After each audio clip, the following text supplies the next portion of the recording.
Hello friends, welcome to JNC. Friends, इस video में हमारे पास जो क्वेश्चन है उसमें हमें एक ऑप्टिकल सिस्टम गिवन है जिसमें एक कॉन्वेक्स लेंस के सेकंड सरफेस को सिल्वर कर दिया गया है ना। सिल्वरिंग ऑफ लेंस की गई है। और फ्रेंड्स, इस ऑप्टिकल सिस्टम के ऑप्टिकल सेंटर से 10 सेंटीमीटर डिस्टेंस पर लेफ्ट में एक ऑब्जेक्ट रखी हुई है। और फ्रेंड्स, ये ऑप्टिकल सिस्टम जो है ये एयर में रखा हुआ है। फ्रेंड्स, इस ऑप्टिकल सिस्टम का जो फर्स्ट कर्वेचर है उसकी रेडियस 10 सेंटीमीटर है और इसका रिफ्रैक्टिव इंडेक्स 3/2 है। और जो सेकंड कर्वेचर की रेडियस है वो 10 सेंटीमीटर है। तो फ्रेंड्स, इस ऑप्टिकल सिस्टम के लिए हमसे पूछा गया है focal length and nature of setup. Second thing, distance of image from optical centre. तो फ्रेंड्स, आप पहले इस क्वेश्चन को अपने आप से ट्राई कर लो वीडियो पॉज करके, उसके बाद आ जाओ मेरे डिस्कशन पे।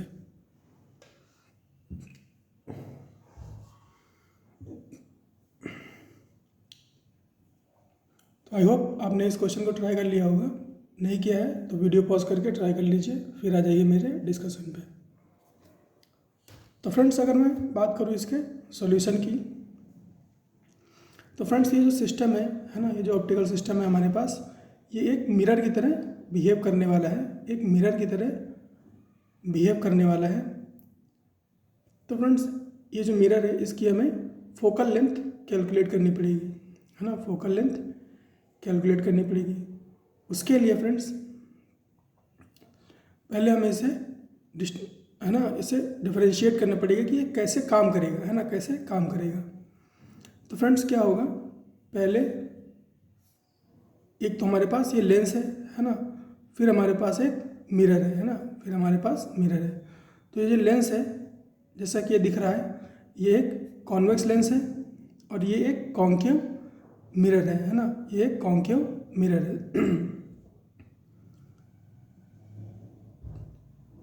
तो फ्रेंड्स, हमें इस कॉन्वेक्स लेंस की फोकल लेंथ चाहिए, है ना। हमें इस कॉन्वेक्स लेंस की फोकल लेंथ चाहिए और इस मिरर की फोकल लेंथ चाहिए। फिर हमें इस सिस्टम की फोकल लेंथ कैलकुलेट करने का रास्ता मिल जाएगा।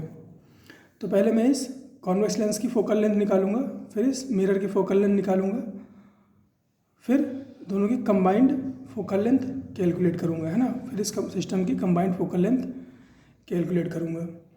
तो इस कॉन्वेक्स लेंस की फोकल लेंथ कैसे कैलकुलेट करेंगे फ्रेंड्स, लेंस मेकर फार्मूला से। तो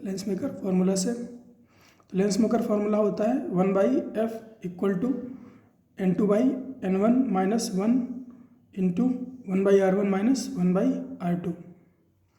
n2 क्या होता है फ्रेंड्स, n2 होता है लेंस का रिफ्रैक्टिव इंडेक्स, n1 होता है मीडियम का refractive index.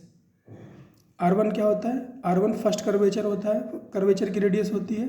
R2 second curvature की रेडियस होती है। फर्स्ट कर्वेचर कौन सा होता है, जो ऑब्जेक्ट के पास हो, है ना। जो ऑब्जेक्ट के पास होता है उसको फर्स्ट कर्वेचर बोलते हैं। जो ऑब्जेक्ट से दूर होता है उसके उस कर्वेचर की रेडियस को R2 बोलते हैं। तो अपने पास यहाँ पर क्या है, सिचुएशन क्या है, रिफ्रैक्टिव इंडेक्स इसका गिवन है 3/2 और फर्स्ट कर्वेचर की रेडियस क्या है 10 सेंटीमीटर और सेकंड कर्वेचर की भी रेडियस क्या है 10 सेंटीमीटर, है ना। सेकंड कर्वेचर की भी रेडियस क्या है 10 सेंटीमीटर। अब फ्रेंड्स, ये जो R1 और R2 है इसको हमें विद साइन रखना होता है ना, विद साइन रखना होता है। अब साइन कन्वेंशन के बारे में इसके लिए आपको पता होना चाहिए। साइन कन्वेंशन का सीन क्या है, तो फ्रेंड्स हम साइन कन्वेंशन के लिए ऐसा करते हैं, ऑब्जेक्ट से लाइट को एमिट कराते हैं, ऑब्जेक्ट से लाइट को एमिट कराते हैं और जो भी डिस्टेंस लाइट की डायरेक्शन में होती है ना, लाइट की डायरेक्शन में होती है उसको पॉजिटिव लेते हैं और जो लाइट की डायरेक्शन के ऑपोजिट होती है उसको नेगेटिव लेते हैं, है ना, उसको नेगेटिव लेते हैं। तो फ्रेंड्स, यहाँ पर वैल्यूज पुट करते हुए मैं आपको साइन बता दूंगा, है ना, किसका साइन मैंने पॉजिटिव लिया है, किसका नेगेटिव लिया है। तो फिलहाल यहाँ पर n2/n1 की वैल्यू रखते हैं। तो n2 क्या है, लेंस का रिफ्रैक्टिव इंडेक्स, तो कितना है इसका रिफ्रैक्टिव इंडेक्स 3/2 है, तो 3/2 रख दिया। मीडियम का रिफ्रैक्टिव इंडेक्स कितना है 1, तो 1 रख दिया, -1। नाउ R1 R1 क्या है फ्रेंड्स, R1 कैसी डिस्टेंस है, R1 फ्रेंड्स ये जो कर्वेचर है इसकी रेडियस है ना, इसकी रेडियस है। और इसकी रेडियस फ्रेंड्स कैसी है, यहाँ कहीं इसका सेंटर ऑफ कर्वेचर होगा, है ना, यहाँ कहीं इसका सेंटर ऑफ कर्वेचर होगा। तो रेडियस कैसी है, ये सेंटर ऑफ कर्वेचर की डिस्टेंस है ना। यहाँ कर्वेचर से सेंटर तक जाओगे आप डिस्टेंस मेजर करने के लिए, तो कैसा जाओगे, left to right, left to right. और लाइट की डायरेक्शन क्या है, लेफ़्ट टू राइट। तो R1 और लाइट की डायरेक्शन सेम है, तो R1 की जो वैल्यू है वो पॉजिटिव ली जाएगी। तो यहाँ पर क्या हो जाएगा +10 है ना, +10। सेकेंड -1/R2, R2 की बात करें अगर, तो ये सेकंड कर्वेचर है ना, ये सेकंड कर्वेचर है। और फ्रेंड्स इसका अगर सेंटर ऑफ कर्वेचर देखें तो कहाँ पर होगा, यहाँ कहीं होगा, है ना, यहाँ कहीं होगा। तो जब R2 हम मेजर कर रहे होंगे तो हम डिस्टेंस कैसे लेंगे, इस कर्वेचर से सेंटर ऑफ कर्वेचर तक की तरफ जाएंगे ऐसे। तो ये डिस्टेंस कैसी है, राइट टू लेफ्ट, है ना, राइट टू लेफ्ट। तो ये कैसी है, लाइट की डायरेक्शन से ऑपोजिट, क्योंकि लाइट की डायरेक्शन कैसी है, लेफ्ट से राइट, और ये कैसी है, राइट टू लेफ्ट, तो ऑपोजिट हो गई। तो R2 कैसे लेंगे, माइनस में, और R2 की वैल्यू क्या है 10 सेंटीमीटर। तो R2 की जगह पर क्या हो जाएगा -10, R2 की जगह पर क्या हो जाएगा -10। तो यहाँ पर जब -10 रखेंगे तो माइनस माइनस प्लस हो जाएगा, तो ये क्या बनेगा +1/10। तो ये ऐड हो जाएंगे दोनों, तो 2/10 बन जाएंगे, 2/10 बन जाएंगे। और ये 3/2 -1 होगा, तो क्या बचेगा 1/2। यहाँ 2 से 2 कैंसिल आउट हो जाएगा, तो ये क्या बचेगा 1/10। तो 1/FL क्या हो गया 1/10, तो FL क्या हो गया +10 सेंटीमीटर, FL क्या हो गया +10 सेंटीमीटर। अब फोकल लेंथ ऑफ मिरर की बात करें, है ना, इसकी फोकल लेंथ पता हो गई, इसकी फोकल लेंथ पता करनी है। तो फोकल लेंथ ऑफ मिरर क्या हो जाएगी फ्रेंड्स, मिरर की जो फोकल लेंथ होती है वो रेडियस ऑफ कर्वेचर की हाफ होती है ना। मिरर की जो कर्व्ड मिरर होता है ना, जो स्फेरिकल मिरर होता है, मैं ऐसे बोलूँ, स्फेरिकल जो मिरर होता है उसकी जो फोकल लेंथ होती है वो रेडियस ऑफ कर्वेचर की हाफ होती है ना, रेडियस ऑफ कर्वेचर की हाफ होती है। तो FM क्या हो जाएगा RM/2, है ना, क्या हो जाएगा RM/2, और ये 5 हो गई, है ना, कैसी हो गई 5। अब फ्रेंड्स इसको आप, क्योंकि ये कॉन्केव मिरर है ना, तो इसकी जो फोकल लेंथ होगी वो माइनस में होगी, है ना, क्योंकि ये कॉन्केव मिरर है इसलिए इसकी फोकल लेंथ माइनस में होगी। लेकिन इस चीज़ को आप ऐसे भी समझ सकते हो, कि ये मिरर है ना, तो इसका फोकल लेंथ क्या होगा RM/2, है ना। अगर इसको मैं विद साइन रखूँ तो क्या होगा, इसका सेंटर ऑफ कर्वेचर यहाँ कहीं है, लाइट ऐसी है ना, लाइट कैसी है लेफ्ट टू राइट, और इसका सेंटर ऑफ कर्वेचर यहाँ पर है।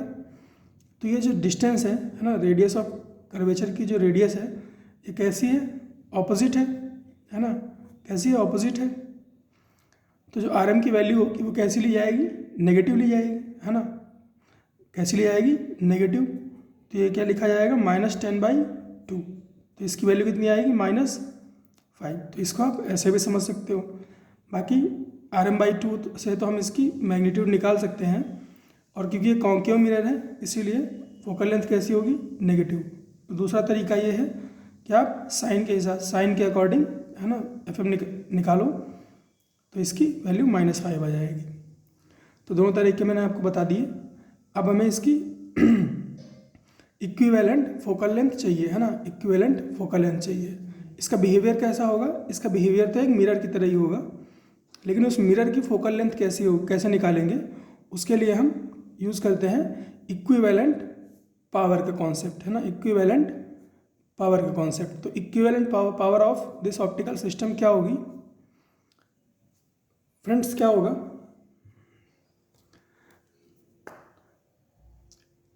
पहले लाइट यहाँ पर ऑब्जेक्ट रखी है, तो पहले वो लेंस से पास होगी, है ना, पहले लेंस से पास होगी, फिर मिरर पे जाएगी, है ना, फिर मिरर पे जाएगी।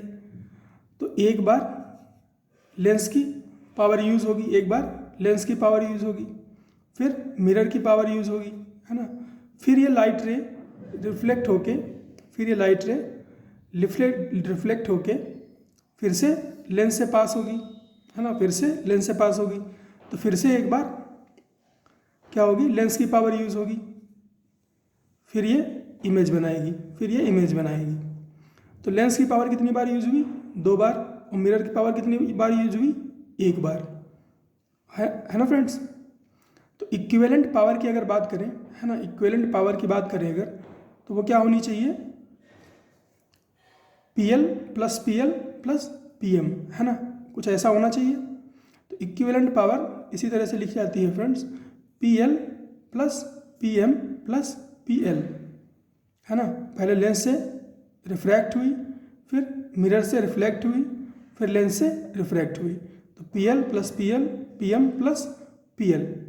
इसी तरह से आप कितना भी बड़ा सिस्टम दे रखा हो, 1 लेंस 2 लेंस 3 लेंस, आप हर जगह पर ये कॉन्सेप्ट यूज़ कर सकते हो। और फ्रेंड्स ये जो इक्विवेलेंट है ना, ये जो इक्विवेलेंट पावर लिखी है, ये किसकी पावर है, ये एक मिरर की पावर है। तो फ्रेंड्स लेंस की जो पावर होती है ना, जो लेंस की पावर होती है वो होती है 1/FL, और जो मिरर की पावर होती है वो होती है 1/-1/FM, है ना, -1/FM। ये कॉन्सेप्ट आपको याद रखना पड़ेगा। तो फ्रेंड्स अगर यहाँ पर मैं इक्विवेलेंट पावर लिखूँ, है ना, तो इसको अगर मैं फोकल लेंथ के टर्म में लिखूँ तो मैं क्या लिखूँगा, -1/FE, है ना, -1/FE इक्वल टू, ये लेंस की पावर है तो क्या लिखूँगा 1/FL, इसी तरह से प्लस मिरर की पावर है तो क्या लिखूँगा -1/FM, है ना, -1/FM प्लस लेंस की पावर 1/FL। अब वैल्यूज पुट कर देते हैं जो हमारे पास हैं। तो FL कितना है 10, तो 1/10 प्लस FM कितना है -5, तो -1/-5 प्लस FL कितना है 1/10, है ना, तो 1/10। तो ये क्या हो गया 1/10 प्लस 1/10 1/5 हो गया, और ये माइनस माइनस प्लस, तो ये कितना हो गया 1/5। तो इक्वल टू इसके हो गया 1/5 प्लस 1/5 2/5, और ये किसके बराबर है -1/FE के। तो FE किसके बराबर होगा -5/2 के, यानी कि -2.5 सेंटीमीटर। तो जो इक्विवेलेंट फोकल लेंथ आई वो कैसी आई -2.5 सेंटीमीटर, है ना। तो फ्रेंड्स ये माइनस, इसका साइन कैसा है माइनस, है ना, तो ये एक तरह का कॉन्केव मिरर होगा, है ना, कैसा होगा कॉन्केव मिरर होगा। अब हमें इसकी फोकल लेंथ पता है, मिरर फार्मूला यूज़ करेंगे और ऑब्जेक्ट की इमेज फिगर आउट कर लेंगे। तो ये मिरर फार्मूला होता है ना, ये मिरर फार्मूला होता है। इसका मॉडिफाइड वर्जन होता है UF/U - F, है ना, 1/U को इधर ले आओ, फिर एलसीएम लेकर रेसिप्रोकल ले लो, तो ये मिल जाएगा UF/U - F। U कितना है फ्रेंड्स, डिस्टेंस देखो ऑप्टिकल सेंटर से ऑब्जेक्ट की कितनी है 10, और लाइट की डायरेक्शन से ऑपोजिट में है, इसीलिए कैसा होगा -10, है ना, इसीलिए -10। और फोकल लेंथ -2.5, वैल्यूज पुट कर दो इसमें। U की वैल्यू है -10, F की वैल्यू है -2.5 अपॉन -10 -2.5। तो ये क्या होगा माइनस माइनस प्लस हो जाएगा, तो 10 × 2.5 और नीचे -10 और माइनस माइनस प्लस 2.5, तो ये होगा 10 × 2.5 और नीचे -10 प्लस 2.5 क्या हो जाएगा -7.5, तो -7.5 अब ये पॉइंट हटा दो और ये 25 75 को 3 टाइम्स में कट करेगा, तो -10/3 v कितना है -10/3 सेंटीमीटर। अब फ्रेंड्स देखो v और u के साइन कैसे हैं, v और u के साइन सेम है, और मिरर में जब v और u के साइन सेम होते हैं तो इमेज कैसी होती है, रियल। तो यही हमें डिस्कस करना था फ्रेंड्स इस क्वेश्चन में। आई होप आपको चीज़ें समझ में आई होंगी। मिलते हैं फ्रेंड्स नेक्स्ट क्वेश्चन में।